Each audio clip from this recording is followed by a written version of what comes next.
Great. Thanks. Let's give Steven a round of applause.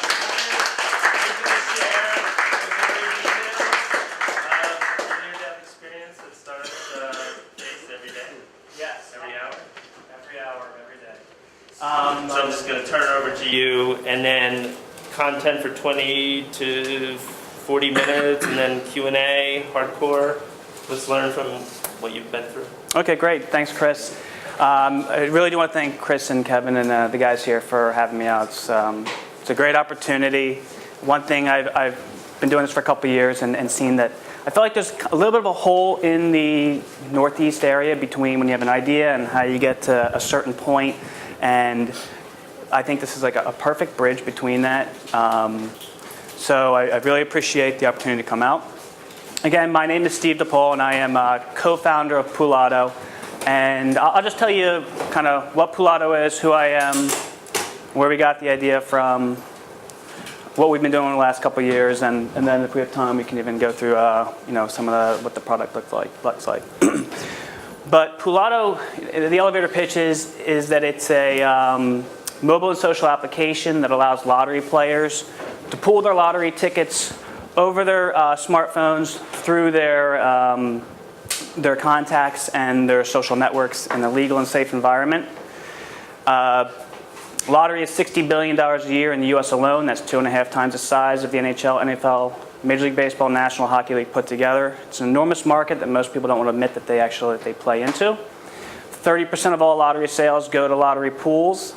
30% of lottery poolers are the core lottery player market. They're the people who play consistently over and over and over. I can get into that when we go into the demo. In fact, you've heard of the big jackpots like Powerball and Mega Millions. When those jackpots get to about $250 million or more, 1 out of every 2 tickets sold is to a lottery pool. Problem with lottery is it's cash-only business. Can't buy it mobile, you can't buy it socially, can't use your credit card. It's a pain in the butt. Anybody's been in a lottery pool before. Somebody's got to get the money. You're at work. You got to go drive to the store, buy the tickets, come back, photocopy, all this kind of stuff. And yet it's a giant market of 30% of sales and 50% of the big jackpot sales. So where did I come up with the idea? Well, I don't gamble, I don't play the lottery. 15 years ago, I got out of college, and my first job out of college, an office manager came to me and said, "Do you want to play in our office lottery pool?" I didn't know what it was. She explained to me. She said, $5 a person, and you'll have 50 chances or 10 of us to win the jackpot, which I did not want to play in. I had no intention of being in the lottery, did not play the lottery in the past, but then I had this thought in my head, what if they win, they're rich, and I have to come to work for the rest of the Mondays and do their work for them? And so there was a social pressure that came with it that got me to actually play into that jackpot. And the jackpot grew for 4 draws until someone in Missouri won it for $100 million. And I had ended up spending $25 in that lottery pool that never won. This was back in 2002 when 15 North was right next door. And you could buy beer for 25 cents on Friday nights. So I had wasted 100 beers on a lottery pool that I had never used. And I went home that night and I talked to my brother about it. And he said, actually, I played a lottery pool too. And he spent 15 bucks. So I kind of had this idea that there was this thing out there, maybe it's in the office world. Maybe because I was in college, I never played the lottery before. But now I was in the office, I see this is a social thing these guys did every week. They played on Thursdays every week. It was kind of like where some people go to happy hour together. These people, they played the lottery together. Didn't matter the jackpot size. That's what they did together. So we thought, well, there's this new thing called the internet. Maybe we could build a web application that allows people to pool lottery tickets over the web. So we put something together. You would type numbers into a browser and it would put them into a database, and I could do it, and you could do it, and you could do it, and we could all be linked together. The problems were that you could never verify the person on the other end, and even if someone was on the up and up, they could fat finger a number and get it wrong. And it was kind of a germ of an idea. I didn't really fool around with it, but always stuck in my mind. But 5 years later, I was down at the Wawa at Westchester over here, and iPhones had just come out. Was just getting a sandwich. It was bitter cold February, and I saw a lady standing next to a lottery kiosk where they sell lottery tickets. And I saw her talking on her smartphone, and I kind of had this light bulb, and I said, well, that's the key. If you can get someone to use a phone that's registered in their name, they've got all kinds of information on the phone that ties them to that, and use the functionality of a phone, like a QR code scanner, even a camera image, to pull the information on a lottery ticket, you could actually link that together with other people and feel safe that you're in a lottery pool. And so I brought this back to my brother. He kind of bought into it and said, I think this can go somewhere. We got a couple other guys together we knew were developers, and they started helping us kind of build out an architecture for it. And we said we need two other things. We need to start talking to people who are entrepreneurs in the area who've done something like this before, because we were still working. I worked in finance for 15 years. And we also need to start investigating the lottery market. This is a business that's run by state governments, and anybody who's wondered why you can't buy alcohol on Saturdays knows how bad or Sundays in Philadelphia knows that you're going to run into these same type of bureaucratic problems of talking to lotteries with new inventive ideas, right? There's reasons that they're so uninventive. Mm-hmm. So we went ahead and we started going to Villanova conferences for entrepreneurs, and we saw this guy talking. His name's George. I'm not going to say his last name, but he's George Krutzel of Mission OG, and this is before he was with Mission. He was just kind of deciding to get back into things, and there was 100 people lined up, and everybody had 15 seconds to give their pitch, and he just spoke, and just from what I heard, he was basically, if you know George, his business of IT Toolbox was really one of the first social media companies as far as on the internet. And it kind of resonated with Mike and I said, Mike, we have to go talk to this guy. And so did everybody else. So it was a bum rush to him where we just pushed some information into him and said, take it. And 3 weeks later, he got back to us and said, let's meet for coffee. So I was so nervous, I drank his coffee. I do remember that. But he kind of got it. And then that's right when he was getting involved with Mission. So he introduced us to those partners. And they really helped us flesh the idea out. At that time, we said, we might need some legal representation. So my sister is an attorney for the Army. She knew somebody at Blank Rome. Sorry, but this is where he went. Those guys helped us start working on some of the aspects we needed to. But one of the other big things they did is that they introduced us to some of the major lottery players. So in the lottery world, there's 44 state lotteries, and only one state actually runs its own lottery, Massachusetts. All the others employ a gaming vendor. Big ones are Scientific Games, G-Tech, Intralot. You might have heard of Camelot. They were playing for the Pennsylvania business. It looks like they had it for a while, and then they lost it. They're the guys who actually build the games, run them. The state is the face of it. They give it its reputation. They oversee it with due diligence, things like that. We started calling on them and pitching our concept, and we're just a bunch of guys. We don't have a product. We don't have any money. We start our full-time jobs. All we have is a PowerPoint deck, and it resonated really well with one of these gaming companies. Their head of lottery for U.S. and Europe bought into it. Their head of corporate strategy bought into it. They ran 15 U.S. lotteries, as far as ball drop is concerned, 15 ball drop lotteries, and then they ran about 40 of the scratch-off games. We started meeting with them, their CTOs, chief marketing officers, and they quickly realized that the lottery is not a singular game the way most people view it. Done correctly and implemented on the right tools, it's actually a very social game. And the social piece can create core players that are not driven by jackpots, but they're driven by actually the social aspect, getting people to play over and over because they're with each other. So they proposed an agreement to us that we would partner together. And it was a great opportunity because there's two ways it could go. We could go on our own. We'd raise $80,000 from friends and family, build the product ourselves, but if we go on our own, we're on our own. Or we could partner with them, and if we go on our own, we're business to consumer, taking it straight to consumers. We partner with them, it's business to business. They're taking us straight to their lottery partners, straight to Powerball, straight to Mega Millions, things like that. The proposition was that we would handle kind of the concept and how it's built, and the pitch, and sell to states. They would introduce us to the states, and they would build the technology. They'd build the technology because states would never trust somebody who was just a bunch of guys with a PowerPoint. And that made sense, and I didn't really have the money at that point. So we went into this agreement, and they were going to introduce us to 7 of their state lotteries and Powerball and Mega Millions. It's a great opportunity. Things were looking great at this point. We had had these contacts. They were setting us up. We were meeting people on the East and West Coast who were interested in being a part of a first-round fundraising once we had all of our ducks in a row. And about 2 weeks before we were to start meeting with our partners, it came across the Business Wire that they had acquired another company that was twice their size. They were $750 million. This was $1.5 billion. And so the boards all merged and decision makers merged, and now half the people that we were dealing with weren't there, and there's new people whose main concern was a merger, not necessarily working with a startup. So they said, look, you got to come back down to Atlanta where we're headquartered, and you got to re-pitch the concept to these new people and get them on board. Back and forth for a couple hours, and it basically came down to one person whose job was, this person's career was on the line if this merger didn't go through. So that was the dark days when they said, we have to focus on the merger, we can't focus on the guys with the PowerPoint. But, and I would say this for any startup, that you're going to have that kick in the stomach failure moment. It's inevitable. I don't know what it is for you. I know what it is for me. But the big difference is, can you stomach it? There was a lot of thought in my mind, do we even want to try this again, keep going? Because the business model had failed.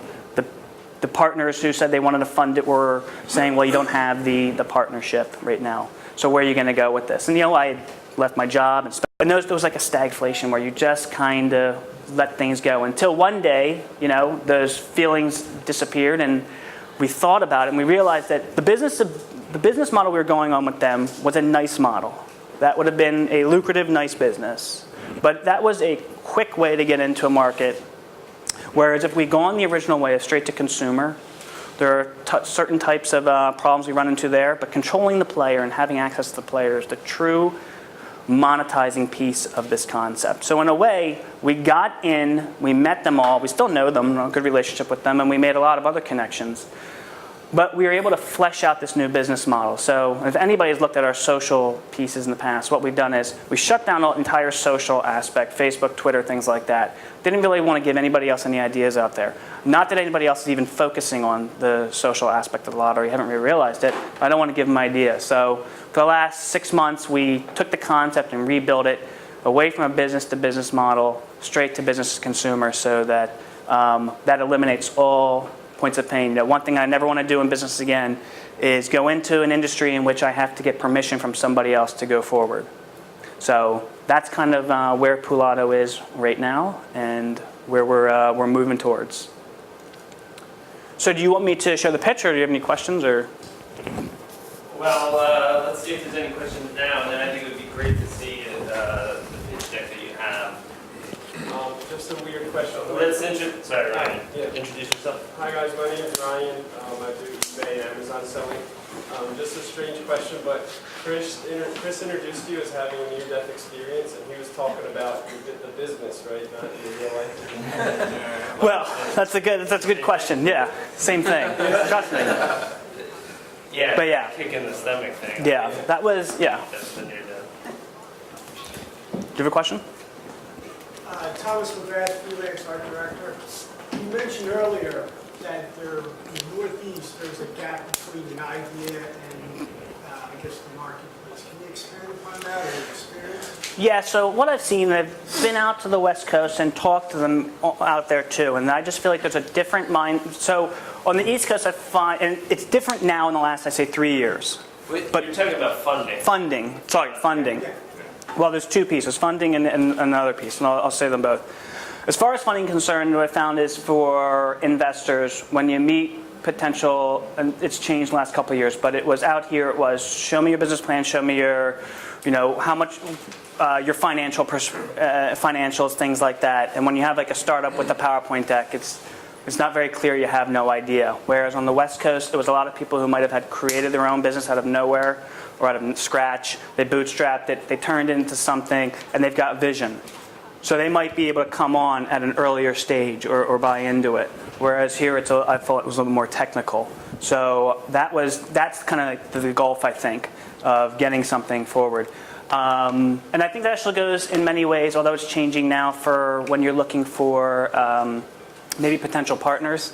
I've met a lot of very good developers, and this was before when you're doing the original version, is that they've got very good salaries, not interested in building your dream or being a part of it, even as partners. So whereas when I was on the West Coast, it was a little bit more, I could see myself partnering with you, for equity stakes and things like that. So I think there was, and I think it's changing, more of like a vision aspect versus over here. One more question. Do you feel that on the West Coast people are a little bit more open-minded, or they understand where you're coming from? Yeah, I think that's what I honestly, I felt I've got a very good response to the concept over here. So I don't feel like it's been, it's not that they don't see it. I feel like over here it's still, great idea, come back to me when you have proof versus that side. When you're a business and you have money, come back then. Right. Yeah. Hi, I'm Mike Upton with Walnut Street. My question is, when you went through this near-death experience, what was the impact on the team and the team dynamics? So I co-founded the company with my brother. We brought on 5 other guys who were not co-founders. They were just kind of founding members. They were given an equity stake for the ability to kind of do a piece. They were never really full-time members. Mike and I were always kind of cognizant of the fact that if we're going to get this forward, we're going to need a lot of equity left over for additional partners, like someone from like George's team. So the other guys, they had already done their piece. They were there to build an architecture for a model that was business to business, and they did that. It was when when we kind of went through the piece that didn't go forward. Is that me? In your pocket. Oh, gee, I was wondering who that was. If it was anyone else, it would be rude. Yeah. So for my brother and I, though, the dynamic, it didn't really change. He's got a family, so he's kind of moved on.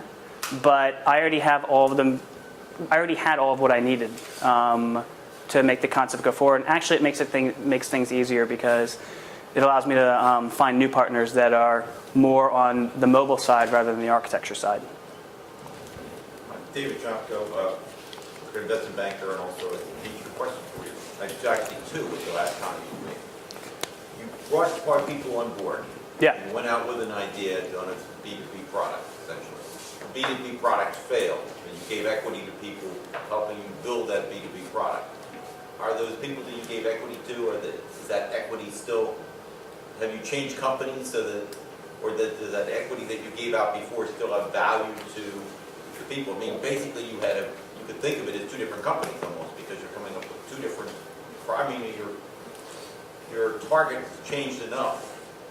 So because you've changed direction so dramatically, at this point, can you go back to the first group or to say, hey, we tried something, it didn't work at this point, we're going to try something new, that company failed, we're going to have to downsize your equity or something of that nature? Well, I mean, I could, but I respect the amount of work they did. Friends and family investors who put the money in, I wouldn't do that to them.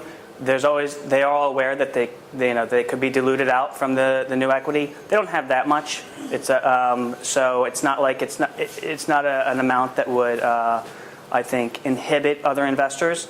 And of course, if it has to come to it, there's always the possibility of dilution for them, which would be it as well as for me.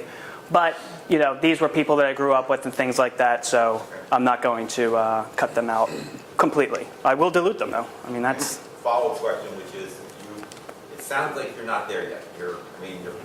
So if you're speaking in an open forum, you're going to have lots of people hear about this.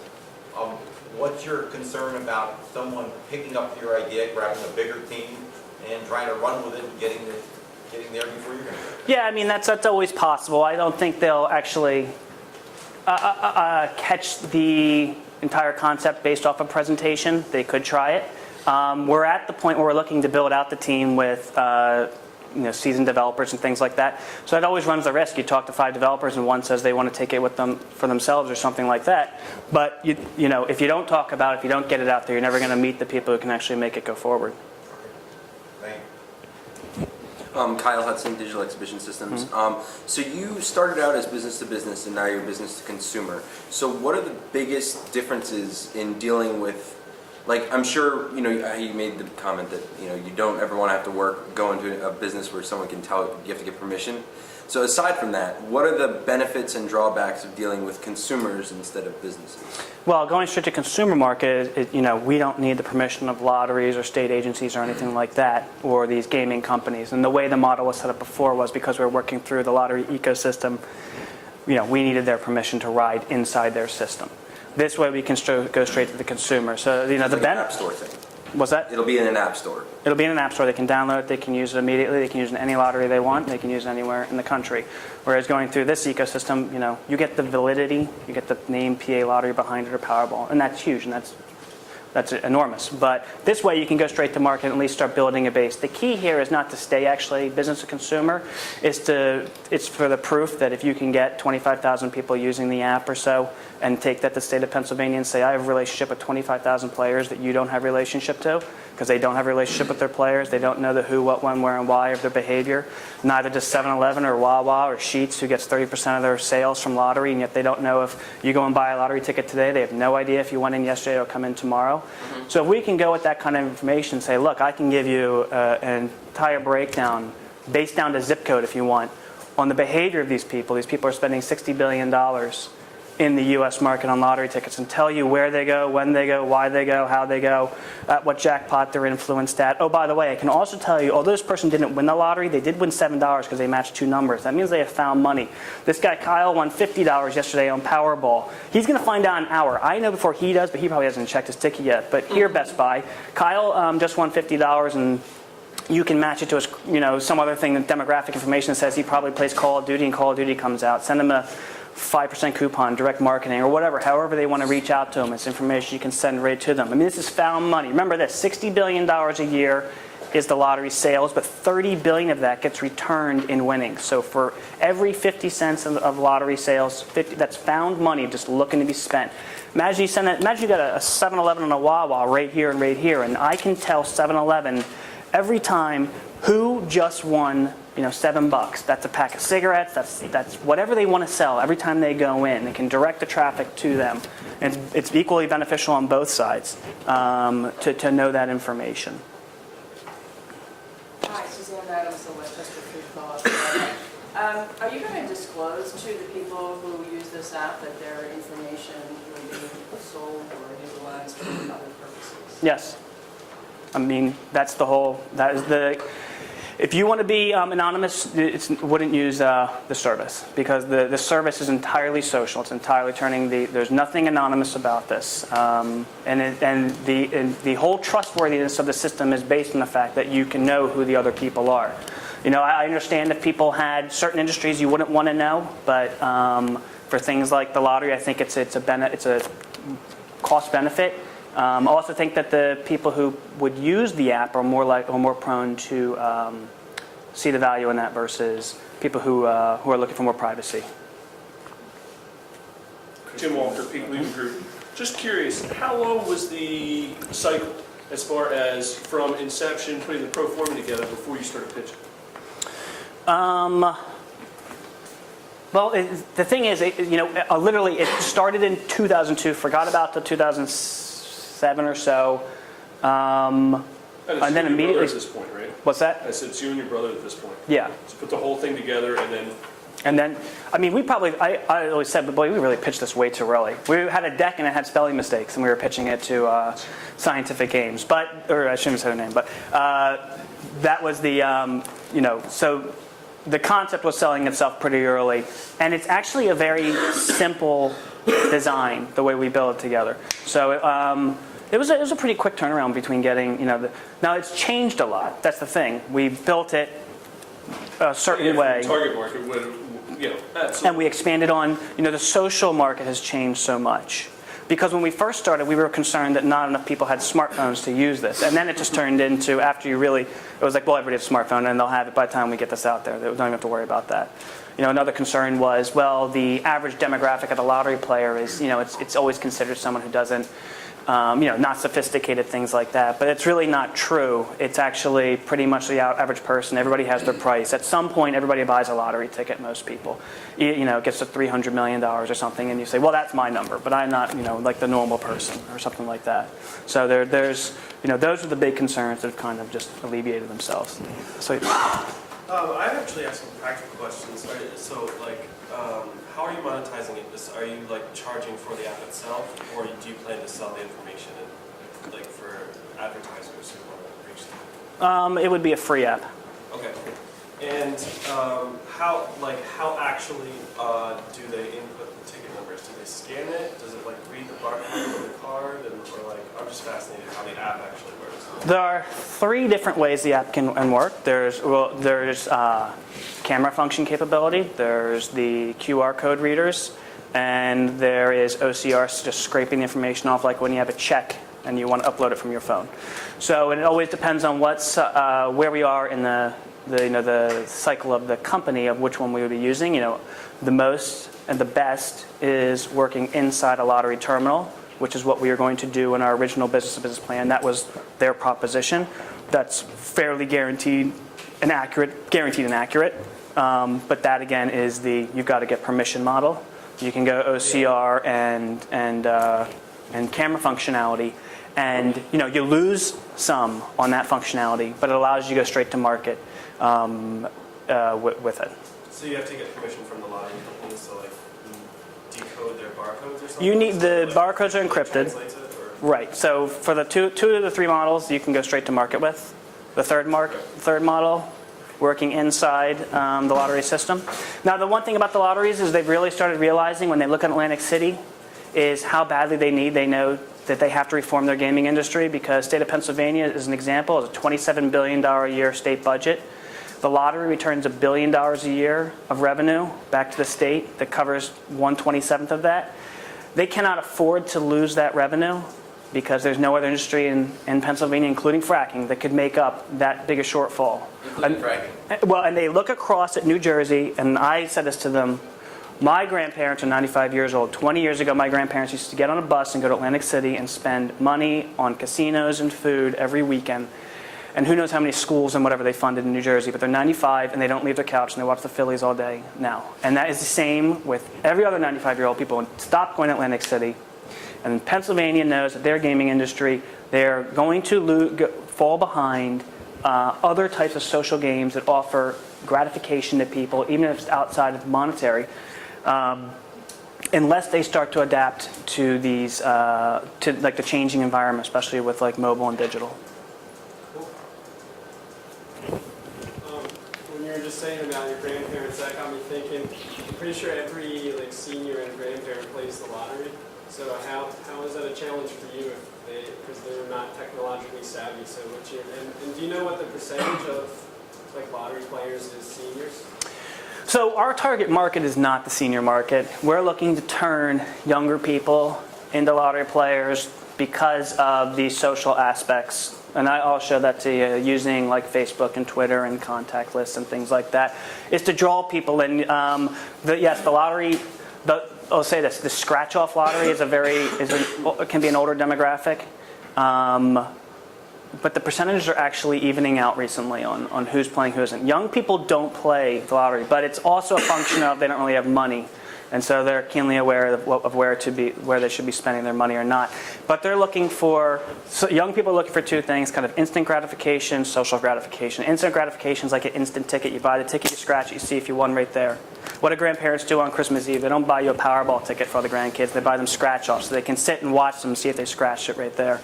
And the social gaming piece, there's more young people playing like Zynga poker on their phones than there are playing the lottery because it's something they can do with their friends. And the real interesting thing about that is, could you imagine if I come to you with a casino idea 10 years ago that says I have a casino, it's all cash in, no cash out, can't win any money? You said you're crazy, but there's Zynga Poker's got millions and millions of players because people play it for the social piece. So if you can attach onto the social piece and turn people in and take the lottery away from just about being about a jackpot, but it's about something they do together or something they feel pressure to do because they might not be a part of a winning lottery proposition, then you can turn them into core lottery players, whether they want it to be or not. I'd like to make just a comment. What I think is compelling about the whole idea is that you just observe the way the reality is, and a piece of well-crafted technology can just make it a whole lot simpler, better, more transparent, right? Yeah. That's all it is. It's not like you're changing human behavior. Well, you're changing it. You're making it easier. You're taking pain out of a process, or that's all it is. And those are great, I think, startups with a lot of potential because you're right. You already have the market and the behavior attached to it. Did you have something? Yeah, it's cool how you anticipated this new paradigm in gaming anyway, or gambling, because the casinos in AC are folding up, and it's moving to an online user base. So it's really cool. And thanks for touching on the analytics, because I think those implications are incredible that the gaming industry hasn't tapped into the mathematics of, you know, who's consuming what and when they're winning. Well, It's crazy. I've gone to lottery conferences and I've heard the heads of the lottery speak, and really they don't know their player. And one of their big things is they talk about big jackpots, and they call it jackpot fatigue, which is when you have a $600 million jackpot, next time you need a $700 million jackpot because nobody pays attention to it when it's $500 million. You know, it's always got to, and the big problem is when you get to they're always talking about the $1 trillion or $1 billion jackpot. And all that's just a function of changing the odds, which is what they did recently. And then but the problem is that if you ever hit the $1 billion jackpot, once it hits, it resets down to 40 million. And they have an unbelievably tough time getting people to buy at 40 million. But they're focused on these big jackpots. And what we've said is you've got to turn the perception away from jackpot size and more towards a social interaction. Because if you're always chasing big jackpots, they're just going to get bigger and bigger and bigger. And the stake's on the line for the small amount. So if somebody hits a 40 million, they're paying that out because they didn't sell enough tickets to cover that. But in the end, they don't know their player. They don't realize that the player actually has a big social component through lottery pooling. They don't know that the lottery pooler is the person at work who has to go to work every week, no matter what size the jackpot is. And if I work with you, I have to go every day. It doesn't matter if the jackpot's 10, 20, 30, 40, $50 million. So every Thursday, we're going to play the lottery together because that's what we do. And that's why we're the core player. Whereas you may not ever get influenced by the lottery until one day you hear it's like $300 million, and that sets a light off. It's good that you went and bought it, but you buy a ticket once every 15 weeks. You're buying a ticket every week. You're not influenced by jackpot size. It's more social interaction. I have one last question. So, you know, I think this is going to be wildly successful, and I obviously wish you the best, just because I think it's an amazing idea. To build upon the social aspect, or to like aggregate activity on this app, have you thought of, or in the future, would you consider like you know, almost like a timeline to like share who's winning, or to create communication within the app, like a chat functionality or something like that? Was that in your? Are you planning on that, or? Yeah, and the versions have, and the key in it is not just to be a social event where people aren't communicating. You know, the landing piece is people are communicating through the app, and then they're sharing in the tickets and things like that. So that is definitely a piece of it. One last thing, and then if there's no more questions, we can kind of just end and talk if you have additional questions you want to ask. But there's so many great ideas in the world, conceptually. If the app was done, what is your go-to-market? How do you get the first user, the 10th user, the 100th user? What's your plan on that side? So that's a great question. That's why I like coming to companies like this, people who have done that in the past, and we're partnering up. There wasn't a set plan. Plan question? I just want to know what your ideas are. No, well, the problems are that, you know, go to business. We've got a direct marketing channel through the other partners. You know, going to consumer means that we're going to have to build the base. So that's going to be, you know, we're going to look for, like I was saying, I'm not looking to keep this just in by ourselves. We're looking for partners that know how to grow that kind of exponential growth. I feel like this is a natural viral play. People download it and share it. So I think it's still going to be individual communicating to other individuals because there's a natural reason for someone to share this information. You know, there are certain things that are not natural that you'll see out there. I'll give you an example. The lottery will try and get you to share what lottery ticket you purchased just for the heck of it. But since you have there's no what's in it for me to tell you what ticket I've shared with you. You're not going to go do that on Facebook or Twitter or something like that. But if the what's in it for me is that I could then link my ticket to yours and double your chance, and someone else can come in, and now it's exponentially up by 10, then there's the actual possibility of where you're actually willing to share it because you're getting something back. I just thought of something, Kyle Hudson again. So if you are going to be sharing numbers, right? What's like you said? What is the incentive of telling someone your numbers? Because then the person who you show that to won't pick those numbers, because then they're like, if you win, then you're splitting it. Well, the odds of taking the same numbers are actually extremely. I mean, it happens every once in a while. You look at winning tickets, and you'll see. It's not a problem that I would worry about. And actually, I mean, really, the lottery wouldn't mind that really. That you had a system of making sure that people weren't borrowing the same numbers. Mike Cutman again. Your strategy now is to go directly to the consumer market and build up this base. And of course, I've seen your strategy, so I don't know how effective it's likely to be. But just as you went to other companies in your business model, couldn't you also go to companies with your business to consumer model? And what's the possibility, as you see it, for sort of taking the idea, dressing up the pig, so to speak, and selling it off? Selling it off before we've gone to market, or early on? Yeah, or either way. I think I would have to. It's hard for me to say at this point because it would depend on what what kind of problems I'm anticipating as we move forward. Or if it looking like the grass is really green on the other side, holding it back. But I'm not against that if it seems like somebody makes an offer that you can't refuse. I mean, I would be willing to. Did you have a question? Yeah, Jim Walker. Again, I work for a law firm, so I don't want to rain on your parade. You said something about the social aspect and using this to drive the social interaction of sharing tickets. Mm-hmm. From a law perspective, that lot or that jackpot might not be what you're focusing on. Somebody turns around, we shared numbers, and that jackpot gets huge. You're looking at $300 million. From a legal side, how somebody's going to start squabbling with somebody else? Hey, it's mine. I brought you into this, etc. Have you even gone down that road or not? Sure, we know they will. They always do it. Every lottery pool works until somebody It wins. just happened yesterday where two brothers in Lancaster, Pennsylvania are And they estranged and they're screaming at each other because we're splitting $100 million? Just out of curiosity. Every lottery pool works until there's a winner, and then there's a big fight about. Yeah, these 20 tickets I bought for the lottery pool, but this is the ticket that I bought, myself. That happens every single time. Right. We have a lot of advantages over. So traditional lottery pools are usually people who work together are friends, and they're going in.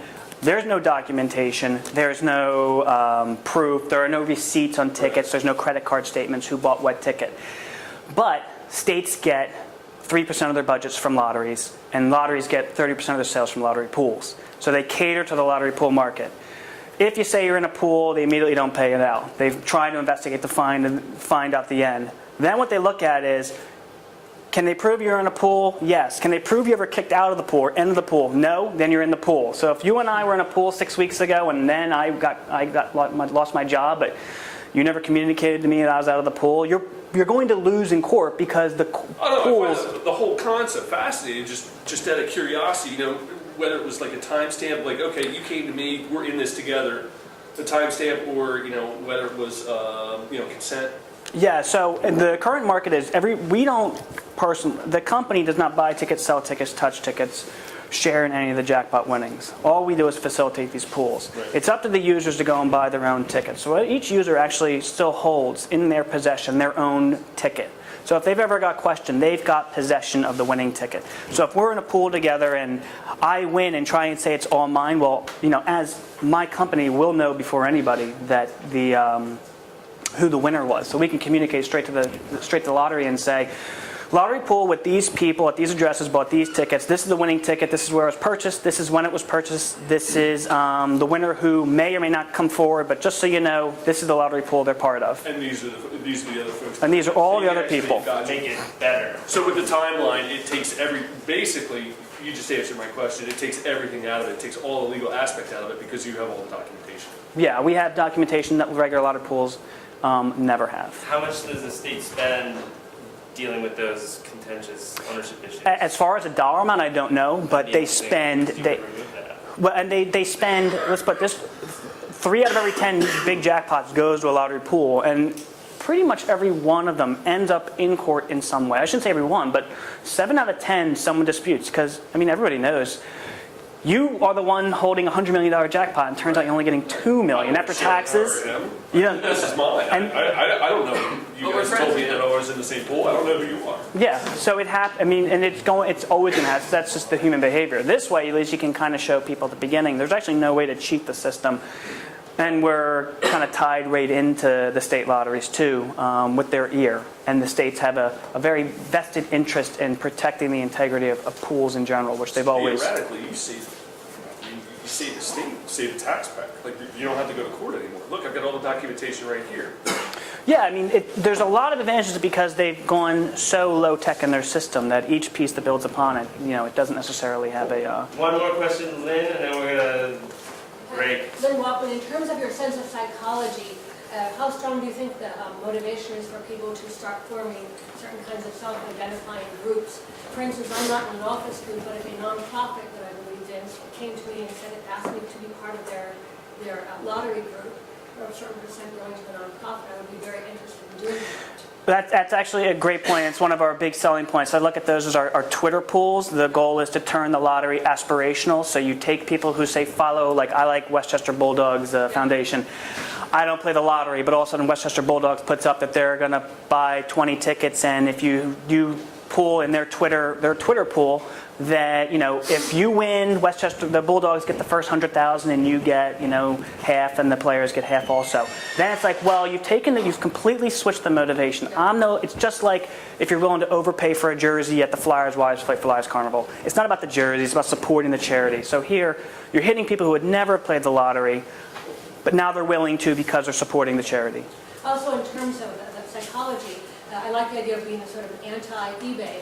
eBay as in pitting everyone against each other, joining something. Oh, you all can win, trust me. So I think there's a lot of really smart psychology in terms of how groups are formed, so really basic understanding. Yeah, I think the Facebook pools are kind of designed to be a little bit animosity towards each other because you're making people feel they have to join. You log on to Facebook because you want to look at pictures of the weekend, and you see 20 of your friends are in a lottery pool together, and you feel like you have to join because you could not live with yourself if all of your friends were rich and you had to go to work, so you have to join. Whereas the Twitter pools are more aspirational. You're now part of something. You can give back to your charity, something like that, even if you don't, and support them even if the pool doesn't win. All right, thanks a lot, Steven.